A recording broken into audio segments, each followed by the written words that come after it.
Hello, আসসালামু আলাইকুম। স্মৃতি ডেইলি ব্লগসে সবাইকে স্বাগত। আমরা গিয়েছিলাম খুলনাতে। এই বাচ্চাদের পরীক্ষা একটা বন্ধ ছিল। বন্ধের আয়োজনে চলে গিয়েছিলাম খুলনাতে। ওখানে বেশ আনন্দ করেছি।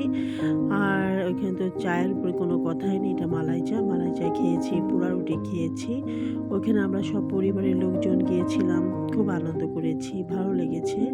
এটা হলো খুলনা জিয়া হলের ঠিক পাশে। পোড়া রুটির একটা আয়োজন আছে। ওইখানে পোড়া রুটি ডিফারেন্ট একটু স্বাদ। ঢাকাতে অনেক খেয়েছি, বাট খুলনার পোড়া রুটিটার স্বাদই আলাদা, ওদের তৈরি করাটাই একটু আলাদা। আর আমরা সব ফ্যামিলি পারসন একসাথে ছিলাম, অনেক মজা করেছি। এটা আসলে একটা আনন্দঘন মুহূর্ত, যে মুহূর্তটা আসলে সবার সাথে শেয়ার করলে না করলেই নয়, তাই আর কি করা। এই যে, আর এই শীতের সকালে দেখতে পাচ্ছেন আমাদের পিচ্চি একটা বাবুকে। আর এই পিচ্চি বাবুটা হচ্ছিল আমাদের সম্পর্কে একজন নাতি হয়, খুবই কিউট মাশাআল্লাহ, এবং খুবই একটা লক্ষ্মী বাচ্চা। তাই আপনাদের সাথে ওদেরকে পরিচয় করে দেওয়া।